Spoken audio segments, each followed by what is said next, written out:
రాష్ట్రం విడిపోవడానికి కూడా కారణం గోదావరి జిల్లాలో పచ్చదనమే. ఆ శాపం తగిలేసినట్టుంది.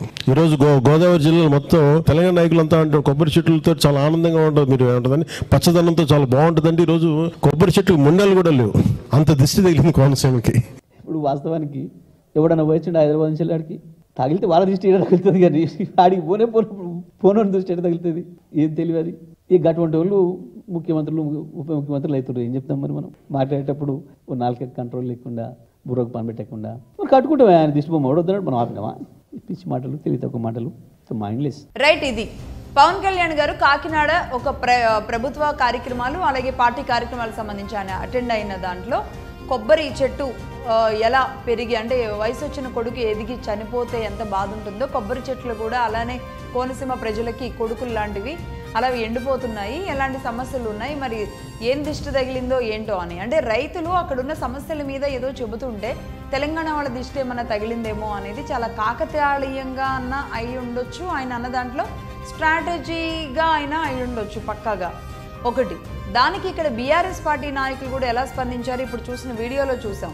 ఎందుకు స్పందించారు అంటే ఆయన పట్టుకట్టుకొని జగదీశ్వర్ రెడ్డి గారు కూడా వచ్చి ప్రెస్ మీట్ పెట్టి పవన్ కళ్యాణ్ గారు అన్న మాటలు ఖండించలేదు. ఇక్కడ ఆయన కూడా కాకతాళీయంగానే ప్రెస్ మీట్లో ఉన్నప్పుడు ఒక కార్యక్రమంలో ఒక జర్నలిస్ట్ అడిగిన ప్రశ్నకి స్పందించారు. కాకపోతే ఎలా స్పందించారంటే ఘాటుగా స్పందించారు. ఇదే పెద్ద వార్త అవుతుంది ఈయన స్పందించడంలోనే.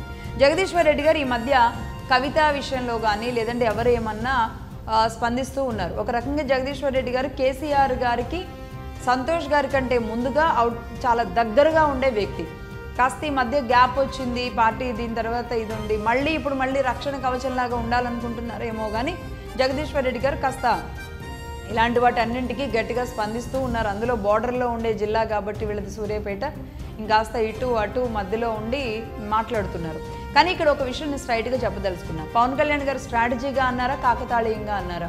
ఖచ్చితంగా స్ట్రాటజీగానే అనుండొచ్చు, బట్ అందులో నిజాలు కూడా లేకపోలేదు. స్ట్రాటజీ ఏంటి అంటే రాబోయే ఎన్నికలు జిహెచ్ఎంసీ ఎన్నికలు ఉన్నాయి కాబట్టి జిహెచ్ఎంసీ ఎన్నికల్లో కాంగ్రెస్ వర్సెస్ కూటమిగా ఫైట్ ఉండడానికి ఏమైనా రెడీ అవుతోందా? అందులో భాగంగానే పవన్ కళ్యాణ్ గారు ఇక్కడున్న బీఆర్ఎస్ పార్టీనే టార్గెట్ చేసి అన్నారా లేదా తెలంగాణ వాళ్ళని అన్నారా? ఎక్కడ బీఆర్ఎస్ పార్టీ అని అనలేదు.